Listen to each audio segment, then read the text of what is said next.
line has been called. Bismillah ar-Rahman ar-Rahim. Honorable Excellency Ambassador Rong, the distinguished guests from NDRC, our brothers from Chinese Embassy, and heroes of CPEC. It is indeed a great honor and privilege for me to address this ceremony which has been organized by Embassy of China to recognize the heroes of China-Pakistan Economic Corridor project. Pakistan and China are very unique friends. In the history of mankind, the changes in the world affairs have also brought changes in relationships. World orders bring countries together, and as the world order changes, the countries' friendships also drift apart. Pakistan and China friendship has defied all rules of international affairs and diplomacy because many world orders have changed. We have seen the era of Cold War, we have seen the era of post-Cold War, we have seen post-9/11, and we have seen many changes in the world affairs. But there is no example that a partnership, friendship like which exists between Pakistan and China has endured test of all times. There are no two countries which have phrases like iron brother, all-weather friendship, friendship higher than Himalayas, deeper than sea, and sweeter than honey. All these phrases describe the depth and the strength of Pakistan-China friendship and brotherhood. We have a long history. Unfortunately, in this long history, one dimension of relationship was missing.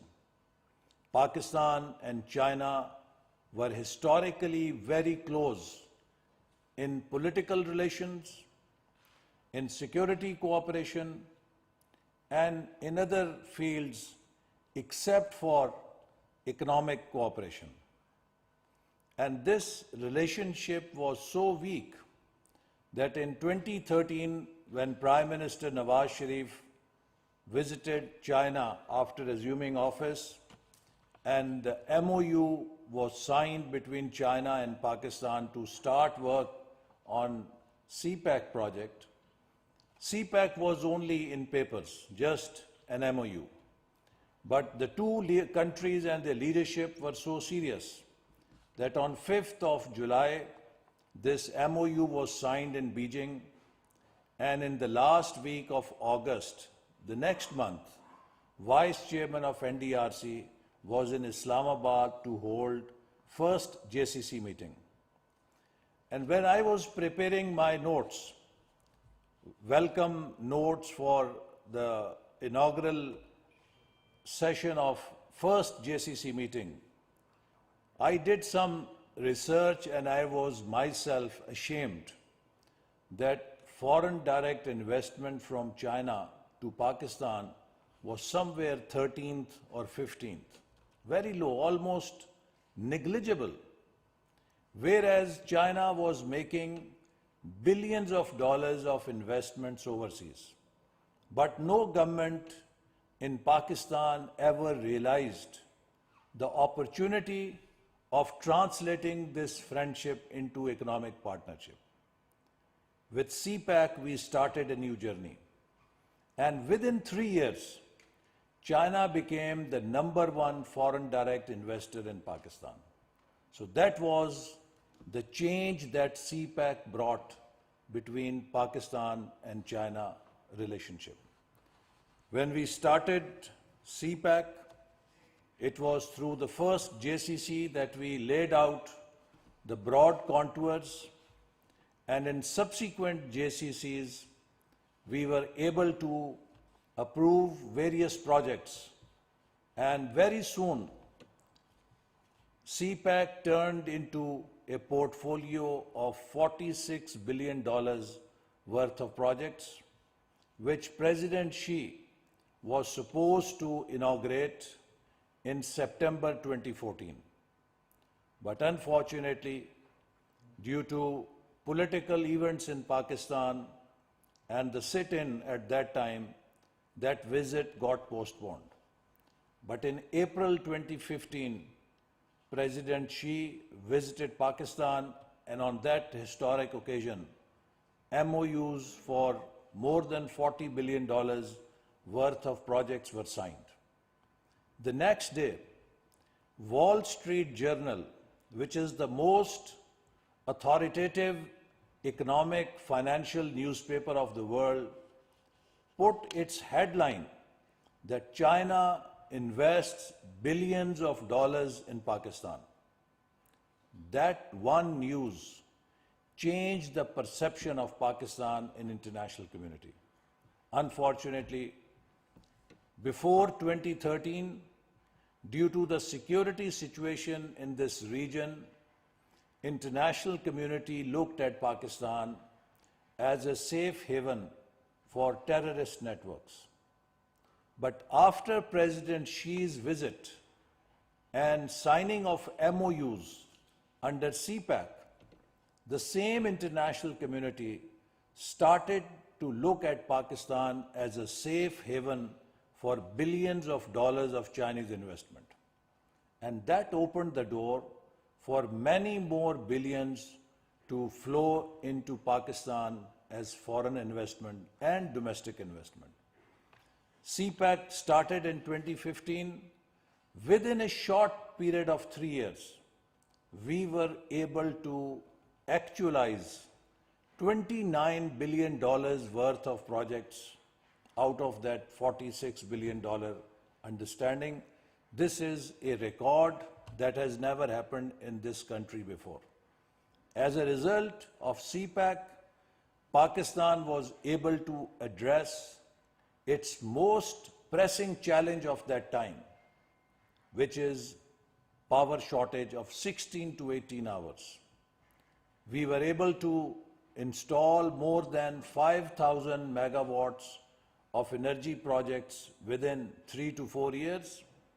We supplemented these projects with RLNG projects also, and that is a record that in 4 years, 11,000 megawatt new capacity was installed in Pakistan compared to 18,000 megawatts installed during 67 years.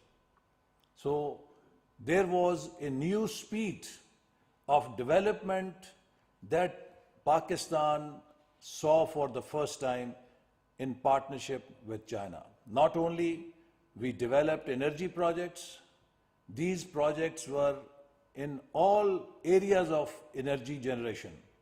There were hydel projects, there were coal projects, there were wind projects, and there were wind and solar projects.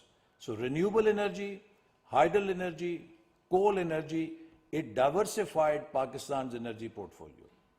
And the most important success of CPEC was Thar coal. Pakistan was blessed with a coal deposit which has energy equivalence of the oil that is with Saudi Arabia and Iran combined. Iranian and Saudi oil combined, that energy value is there in Thar, in Pakistani coal.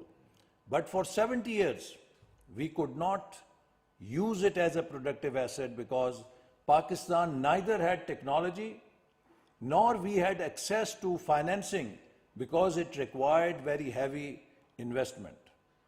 CPEC provided that investment, and CPEC provided that transfer of technology through which we were able to dig mine in Thar and we were able to install power generation plants, and today Thar is the cheapest source of power for Pakistan and has billions of dollars of investment in power plants due to that initial investment that started with CPEC. Not only energy, but also in infrastructure. At that time, we identified that in order to take Pakistan forward, we have to overcome the gaps in Pakistan's economic infrastructure. Energy was one, and the physical infrastructure was the second gap. So we also started road, rail, highway, motorway projects. Haveliyan Thakot motorway was built, Multan Sakhar motorway was built, Gwadar port was built, East Bay Expressway in Gwadar was built to provide connectivity within Pakistan and also provide connectivity from Pakistan to China to improve this connectivity. And as a result, today, there is a connectivity revolution in Pakistan.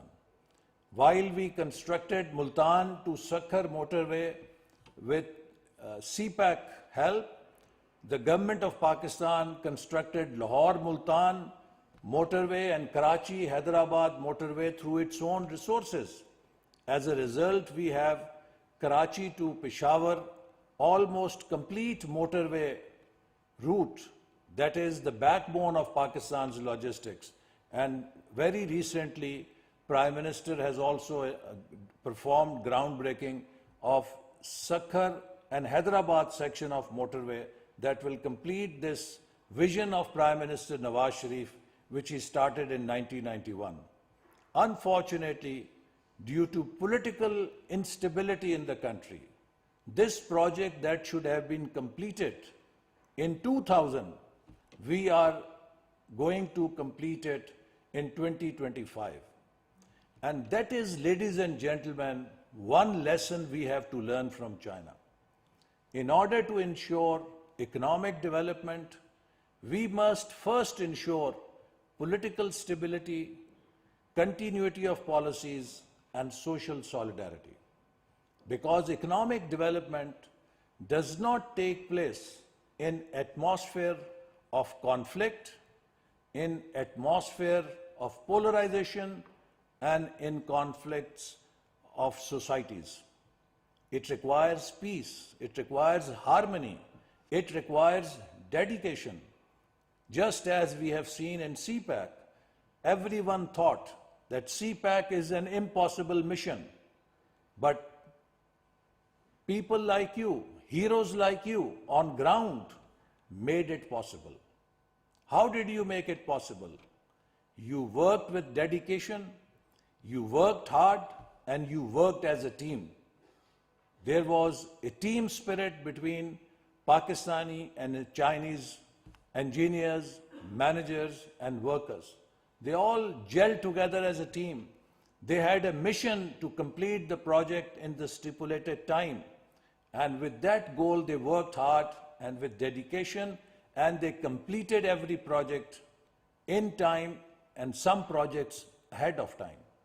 So if we can do this for these projects, why cannot we do this as a nation? Provided we have, again, sense of purpose. Our goal should be to work for common good of our people, for the good of our country. We should rise from our personal, small, narrow interests and work for the good of the country. I'm sure that there is no way that we cannot again make this impossible task that looks before us today, how to turn around the country from the present mess, make it so easy, just as we made CPEC project so easy, which looked very difficult at that time. I am also honored to see CPEC from inception. Of the 11 JCCs that have taken place, I have had the honor of chairing 8 out of 11 JCCs.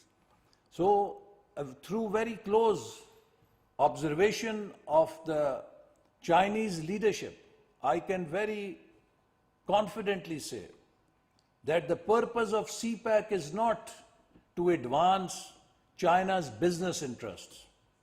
The purpose of CPEC is to help Pakistan, which is a close strategic partner, improve its economy, become a modern economy, and become an industrial economy.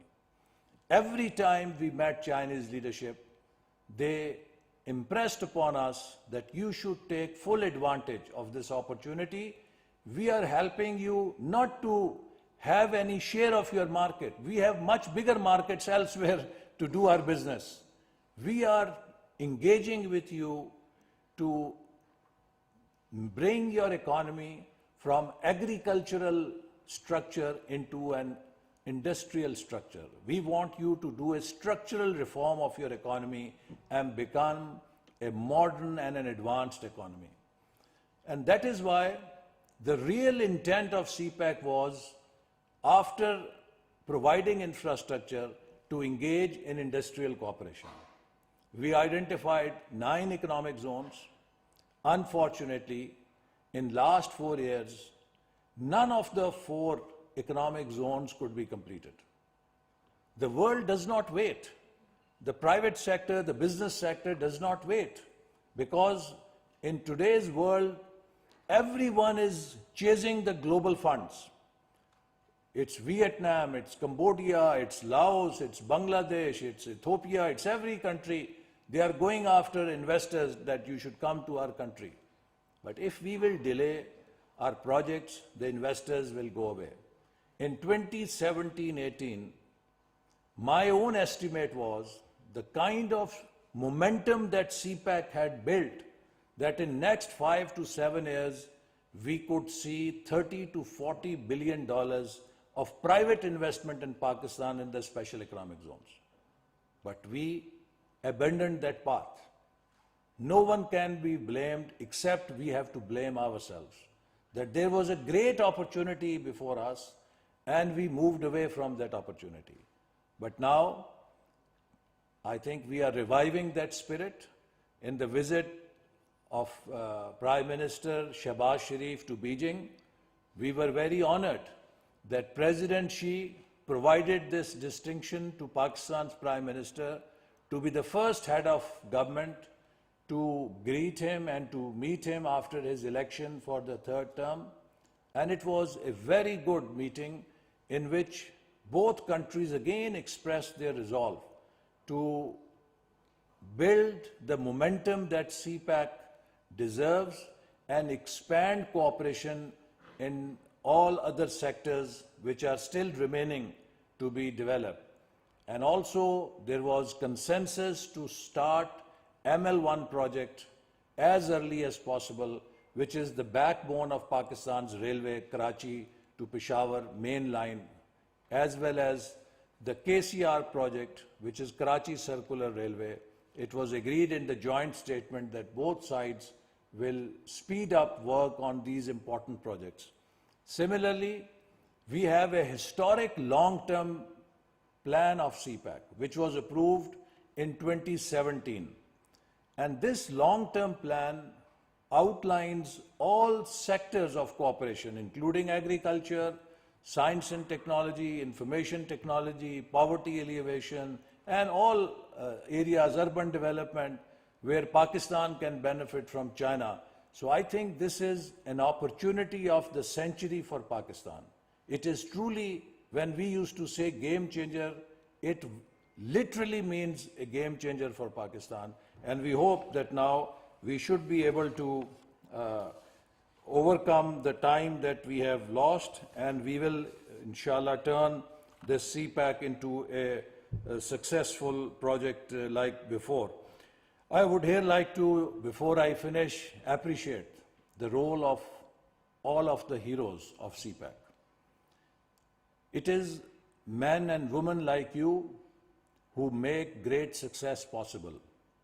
Leaders at the top make decisions. They provide momentum or environment.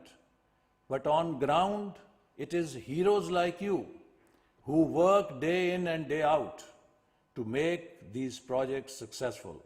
So you all deserve, and through you, thousands of workers who are spread all over the country, who are making these projects run or who were part of constructing these projects, they all deserve our compliments and great appreciation. And while we acknowledge you, we must acknowledge our Chinese friends and workers. You were all here living in your own homes and working for these projects. But the Chinese friends and brothers who have worked on CPEC projects, they were away from their families. They left their homes and they lived in Pakistan for many years to see these projects succeed, and they all deserve our great appreciation. They are the superheroes of CPEC. Without their sacrifice and without their contribution, it would not have been possible to see the success like this. CPEC has not only built roads, bridges, energy plants. CPEC has also transferred technology. CPEC has given us know-how. CPEC has helped us train hundreds of our engineers, thousands of our engineers and workers in modern project management and engineering techniques. And this know-how is a great asset for Pakistan. And now I think it is for us to use this capability to take Pakistan forward as a truly rising star of the world. Yes, today we look at the conditions. Unfortunately, they are not very bright because of the slump we had. Before this government took over, on 1st of April, Ministry of Finance had declared that they have no money to finance the last quarter of the development budget. So that was the condition from where we have started. In 2018, the development budget was about 1 trillion rupees. 4 years later, when I took over, it was reduced to 550 billion rupees. 4 years ago, every day I used to start with planning a new project. Today, I start my day trying to figure out which project we can slow down or which one we can close in order to save some funds. Now, this is not what Pakistan deserves. But is it what we are truly capable of? No. We are capable of doing a lot more. In 2013, we faced similar challenge with 16-18 hours of power shortages, with suicide bombers exploding every day, very deplorable law and order situation. But within 3 years, we turned around Pakistan. And in 2017, PricewaterhouseCoopers was projecting Pakistan to be in the top 20 economies by 2030 if it continued that journey. Unfortunately, that journey was broken in 2018. But we are determined to revive that journey. And I conclude in the words of President Xi when he addressed Parliament of Pakistan in 2015. He used a Chinese proverb, and I will use that proverb from his speech. He said that strong wind reveals the strength of grass, and genuine gold stands the test of fire. I think these are the moments where again we will show to the world what is the strength of Pakistani nation and what is the true glitter of Pakistan's gold. This fire will make us brighter and stronger, and we will, inshallah, fulfill the unfulfilled dream of CPEC with the same zeal with which we carried this journey from 2013 to 18. Pakistan, China, friendship, Zindabad.